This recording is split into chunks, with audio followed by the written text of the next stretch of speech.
प्यारे बच्चों, मैं डॉक्टर सरोज, संस्कृत प्रवक्ता, राजकीय जुबली इंटर कॉलेज गोरखपुर से विषय संस्कृत कक्षा 11 संस्कृत व्याकरण प्रकरण संधि भाग 3 में मैं आप लोगों का स्वागत करती हूँ। प्यारे बच्चों, संधि के इस क्रम में हम लोग 2 भाग पहले पढ़ चुके हैं।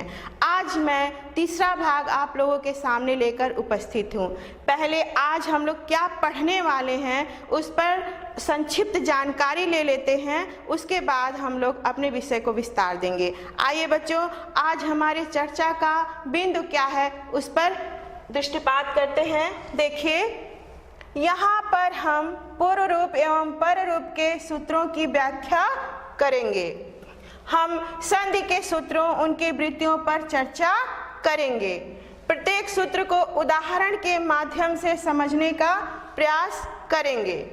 पूर्व पद एवं पर पद के वर्णों की भी चर्चा करेंगे। अंततः अभ्यास के लिए भी कुछ शब्दों पर विचार करेंगे। बच्चों, इसके पहले 2 भाग मैंने आप लोगों को बताया था, उसमें हम लोगों ने क्या जाना, थोड़ा पूर्व ज्ञान प्राप्त कर लेते हैं जिससे आप लोगों को आगे समझने में परेशानी ना हो। हम लोग संधि के 3 भेद जाने थे। उसमें क्या जाना था? स्वर संधि, स्वर संधि को क्या कहते हैं? अच संधि के नाम से भी जानते हैं। व्यंजन संधि, व्यंजन संधि को हल संधि कहते हैं। और विसर्ग संधि, विसर्ग संधि को विसर्ग संधि कहते हैं। बच्चों, हमने आपको बताया था कि जहां पर 2 वर्णों का मेल हो, जहां पर 2 वर्णों का मेल होगा वहीं पर क्या होगी? संधि होगी।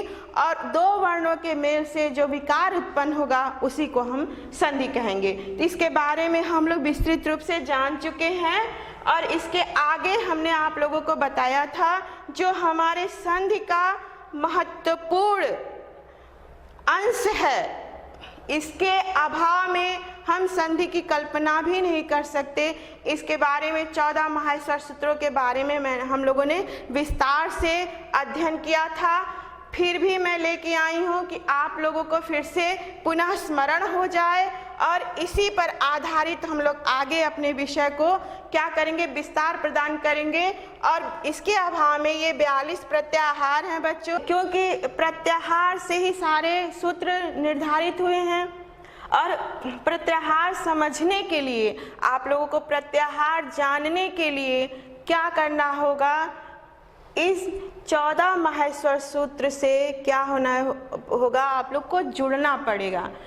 जब तक इन 14 माहेश्वर सूत्रों को आप लोग नहीं जानेंगे, नहीं समझेंगे, तब तक आप लोग संधि नहीं कर पाएंगे। क्योंकि हमने बताया कि आप लोगों को पहले भी हम बता चुके हैं कि अच में हमारे क्या है? सारे स्वर आ जाते हैं। ठीक है, ये हम लोग समझ चुके हैं। अब मान लीजिए हम लोग का ये स्वर का क्रम जो है वह समाप्त हुआ, लेकिन उसके बाद हम लोग क्या पढ़ेंगे? व्यंजन पढ़ेंगे। उसके बाद क्या पढ़ेंगे? विसर्ग पढ़ेंगे।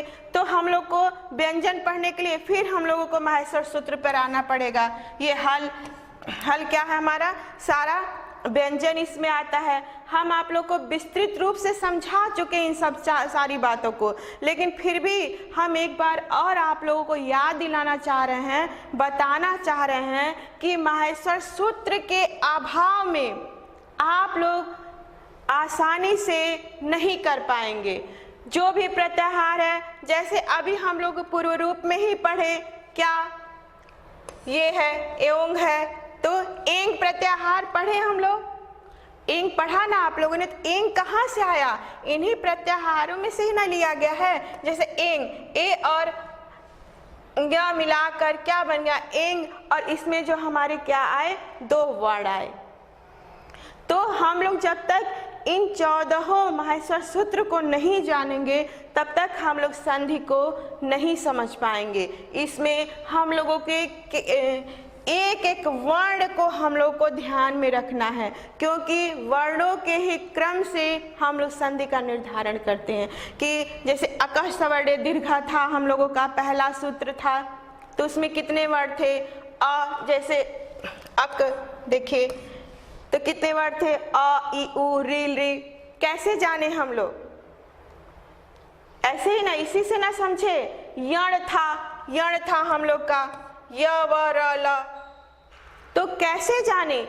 इन्हीं प्रत्याहारों से ही ना जाने। गुण था तो गुण में क्या था? 3 वर्ड था, उसको हम लोग कैसे समझे? इन्हीं 14 माहेश्वर सूत्रों के आधार पर, 14 माहेश्वर सूत्रों के आधार पर ही प्रत्याहारों का निर्माण होता है और प्रत्याहारों को ही सूत्र में लाया जाता है। सूत्र के माध्यम से हम लोग संधि को समझने का प्रयास करते हैं। तो हम जब तक इन 14 वर्णों को नहीं जानेंगे, इन 14 माहेश्वर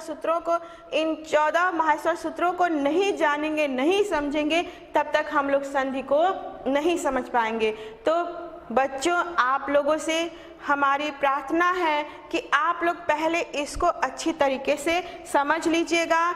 इसको हमने विस्तृत रूप से आप लोग को समझाया है, लेकिन फिर भी हम एक बार और आप लोगों के समक्ष इसको पढ़ते हैं और समझाने का प्रयास कर रहे हैं, जिससे आप लोगों को संधि समझने में कठिनाई ना हो। ये हमारा यही क्या है? आधार है। यही समझने का हमारा क्या है? आधार है। देखिए, अ, ई, उ, रील, ऋक, ए, ओंग, ऐ, औ, च, ह, य, व, र, ट। हम लोग एक एक वर्ण पर ध्यान देंगे। ये नहीं कि जल्दी से पढ़ लिया और ये नहीं समझ पाए कि इसमें कितने वर्ण हैं, उन पर हम ध्यान देंगे। लण, इयंग, मंगण, नम, ठीक है। झ, भय, घड़, धश, ज, ब, ग, ड, द, श। एक एक वर्ण पे ख, फ, छ, ठ, थ, च, ट, त, व, ठीक है। अब हमारा क्या है? क, प, य। उच्चारण स्थान को ध्यान देंगे। श, स, स, र, इसको ध्यान में देंगे। और हल, हल, क्या हो गया? ये हमारा सारा ये 14 माहेश्वर सूत्र हो गए।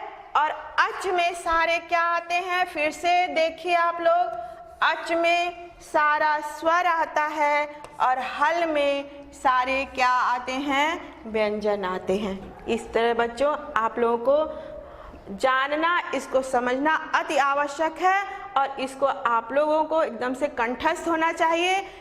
इस तरीके से आप लोग संधि को बहुत ही आराम पूर्वक कर ले जाएंगे। ये मेरा आप लोगों से दृढ़ निश्चय है। मैं जानती हूँ कि अगर आप लोग ऐसे मेरी तरीके से बताए हुए तरीकों से आप लोग याद करेंगे तो निश्चित रूप से आराम से आप लोग संधि को कर ले जाएंगे। आइए बच्चों, आज हमारे अध्ययन का जो विषय है उस पर आगे आते हैं और उस पर चर्चा करते हैं। इसके पहले बच्चों, स्वर संधि के अंतर्गत हमने क्या पढ़ा? पहले हम लोगों ने दीर्घ संधि को पढ़ा, फिर गुण संधि को पढ़ा, फिर वृद्धि संधि को पढ़ा, यण संधि को पढ़ा, अयादि संधि को पढ़ा। आज हम लोग उसी क्रम में आज किस संधि को पढ़ेंगे? पूर्व रूप संधि को आज हम लोग जानेंगे और समझेंगे। बच्चों, सूत्र आइए देखते हैं। सूत्र एंग पदांता दति। क्या है? एंग पदांता दति। इसकी व्याख्या है बच्चों, पदांतों गति परे पूर्व रूप में कादेशः स्यात्। अर्थात पदांत एंग से अत परे होने पर क्या है बच्चों? आप लोग ध्यान से देखिए, समझिए, समझ में आ जाएगा। कठिन नहीं है, बस ध्यान देने की जरूरत है।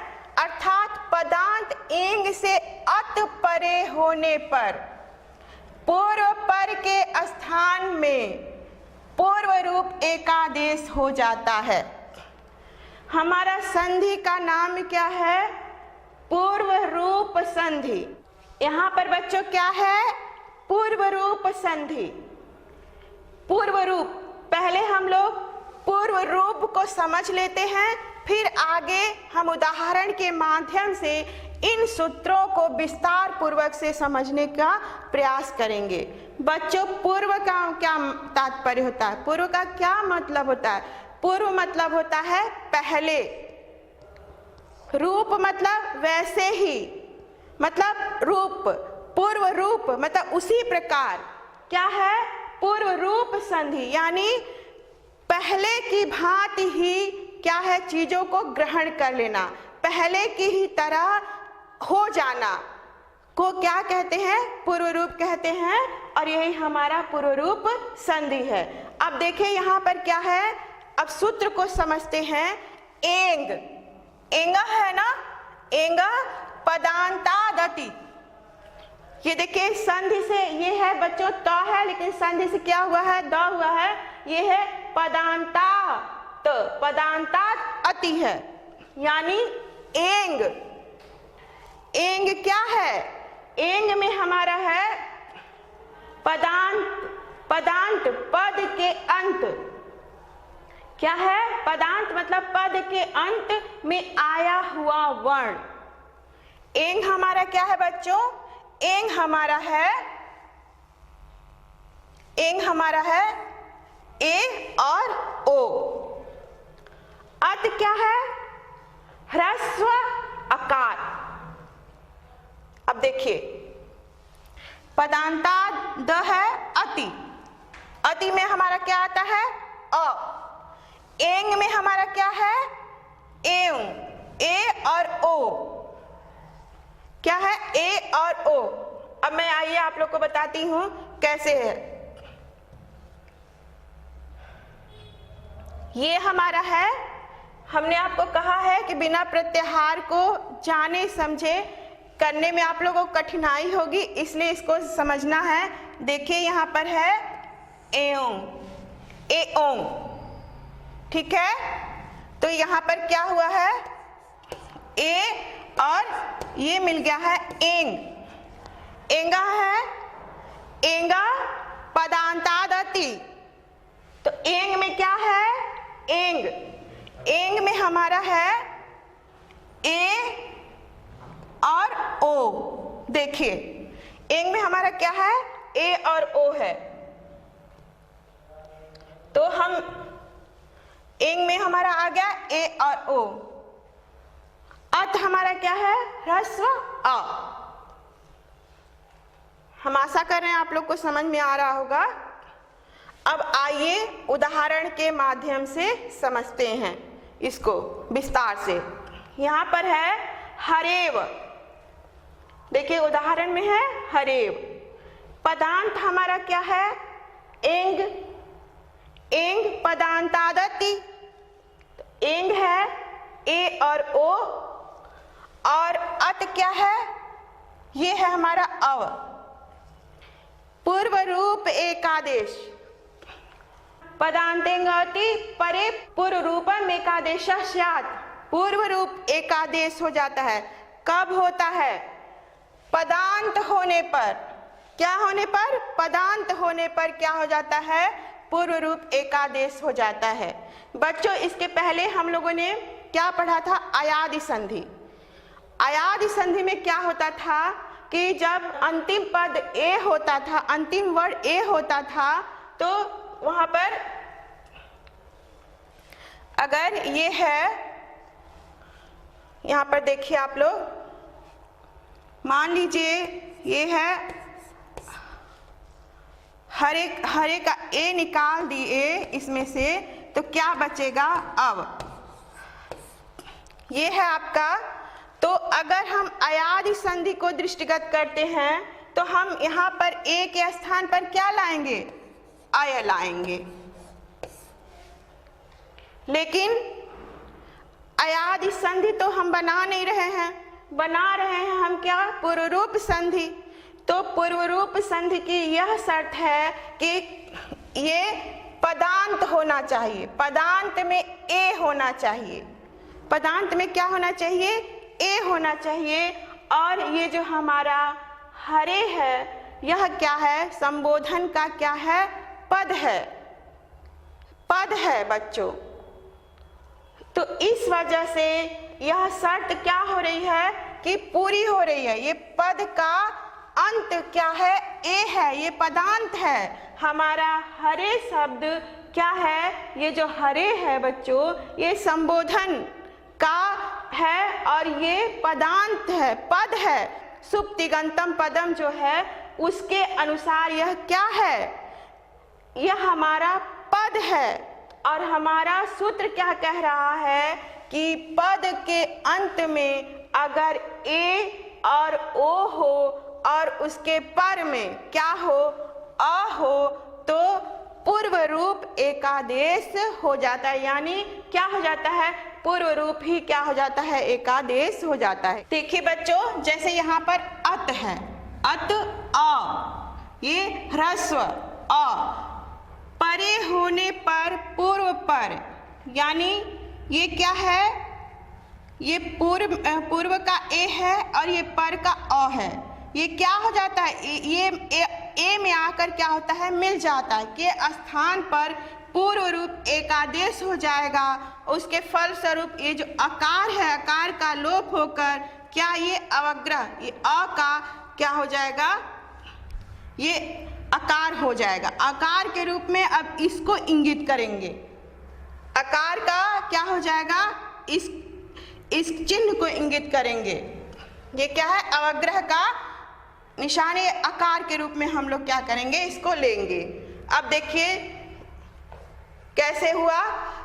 अब यहाँ पर हमारा क्या है, पदांत, ये पद है, पद का अंतिम वर्ण क्या है, ए है। शर्त यही होना चाहिए को पद होना चाहिए, और अयादि में ऐसा शर्त नहीं था, लेकिन यह पद शब्द क्या होना चाहिए, पद होना चाहिए।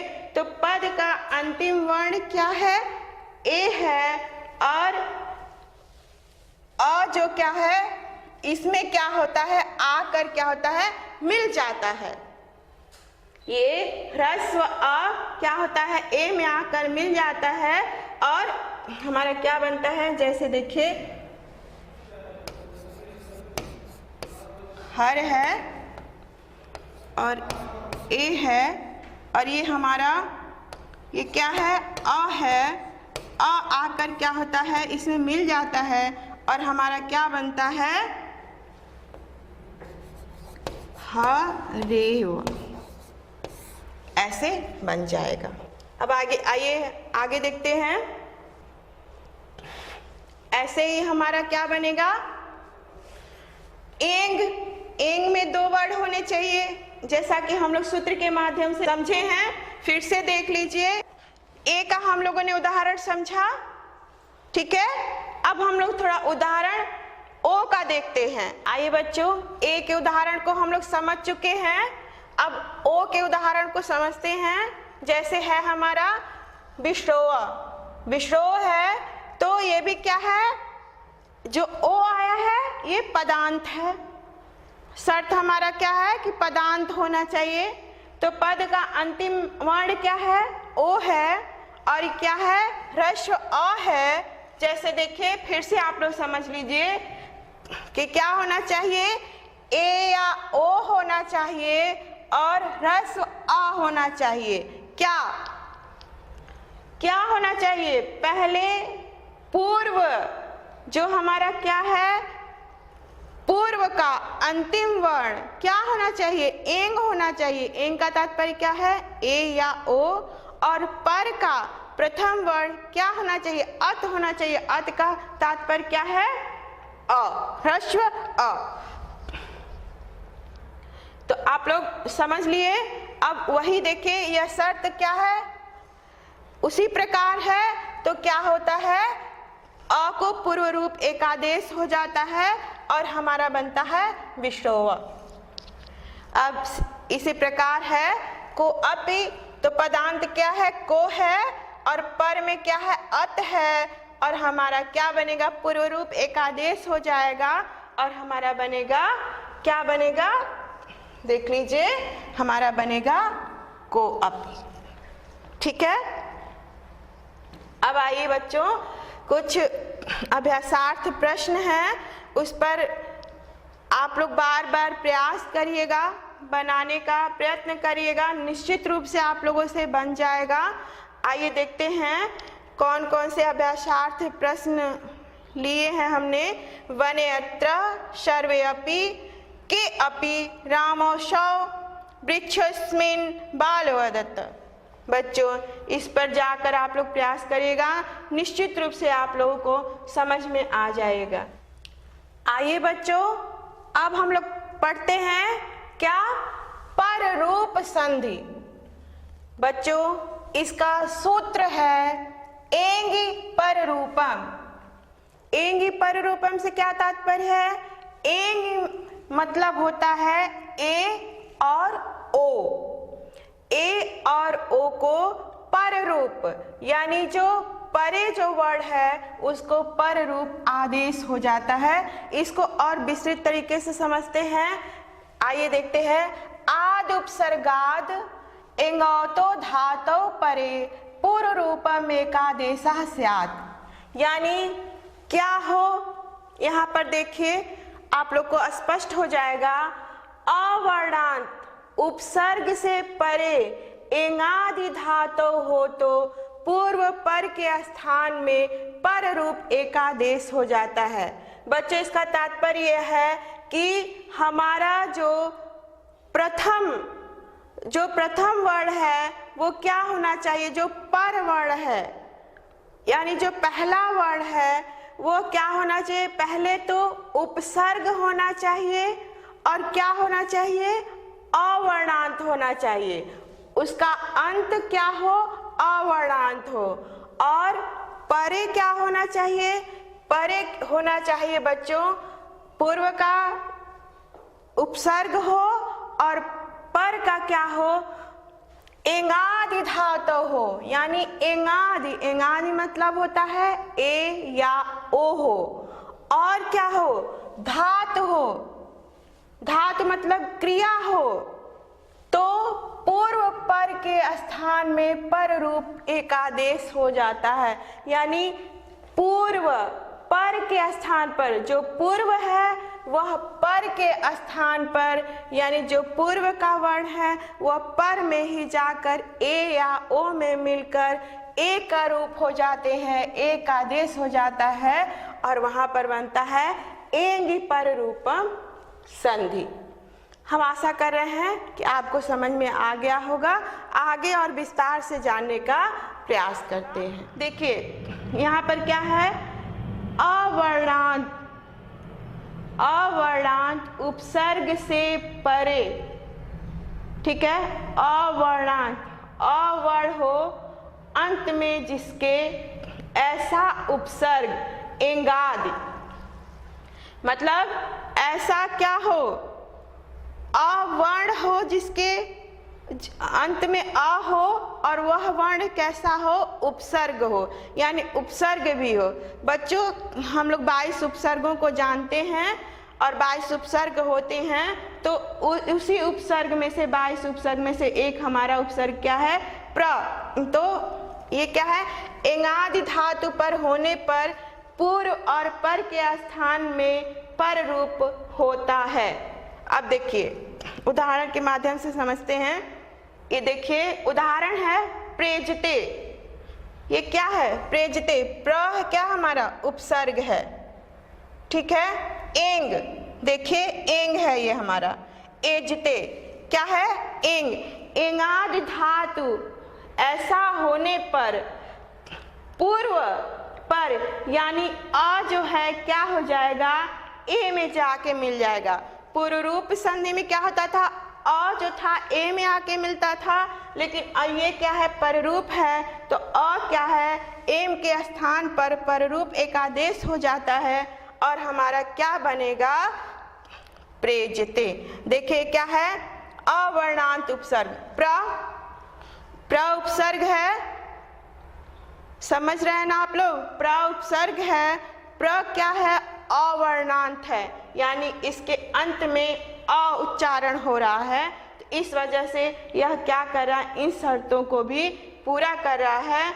और एंग है, एंगादि, देखिए यहाँ पर ए है एंग है, तो यहाँ पर एंग भी आ गया और अवर्णांत भी आ गया और ये हमारा क्या है? प्र उपसर्ग भी है। ये सारे सूत्रों को क्या कर रहा है? यह पूरा कर रहा है। इस तरीके से यहाँ पर क्या बन रहा है हमारा? प्रेजते।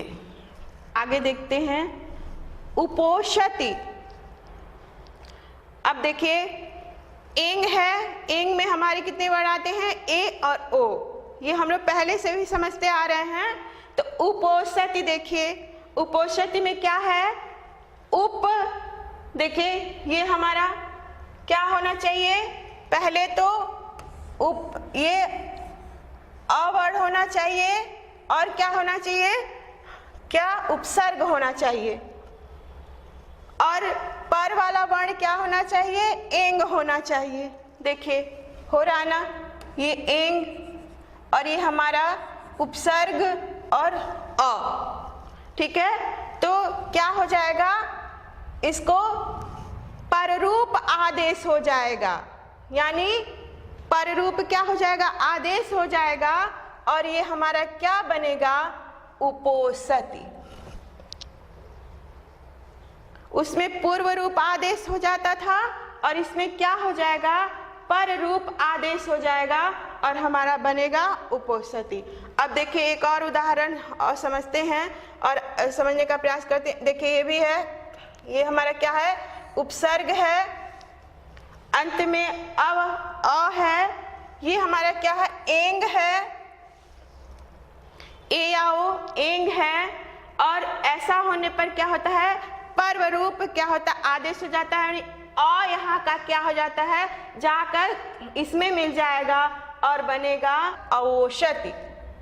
देखिए ये क्या हुआ, इसमें जाकर मिल गया और हमारा बना अवोषति। बच्चों हम आशा कर रहे हैं आप लोग को समझ में आ रहा होगा, और आगे आइए एक उदाहरण और देखते हैं जिससे आप लोग को एकदम से समझ में आ जाना चाहिए। अब आइए देखिए, ये क्या है, प्र हमारा उपसर्ग है, ये एंग है, क्या हो जाता है, पर रूप। तो देखिए ये अ जाकर इसमें क्या हो जाएगा, मिल जाएगा और बनेगा हमारा प्रेषयति। ठीक है, हम आशा कर रहे हैं आप लोग को समझ में आ रहा होगा। और बच्चों आइए अब अभ्यासार्थ कुछ प्रश्नों को देख लेते हैं और इसको आप लोग घर पर करिएगा और बार बार अभ्यास करिएगा, निश्चित रूप से आप लोग को समझ में आ जाएगा। क्या है हमारे अभ्यासार्थ प्रश्न देख लेते हैं। प्रेषते, उपेजते, अवेजते, प्रेषणीयम, प्रोषति। प्यारे बच्चों, आज हम लोग संधि का तीसरा भाग पढ़े, जिसमें हम लोग स्वर संधि को विस्तार पूर्वक हम लोग तीसरे भाग में जाने। हम आशा कर रहे हैं आप लोग को स्वर संधि के जितने भी भेद हमने पढ़ाए समझाए आप लोग को समझ में आया होगा। इसी आशा के साथ हम यह भाग समाप्त करते हैं। तब तक के लिए धन्यवाद, नमस्कार।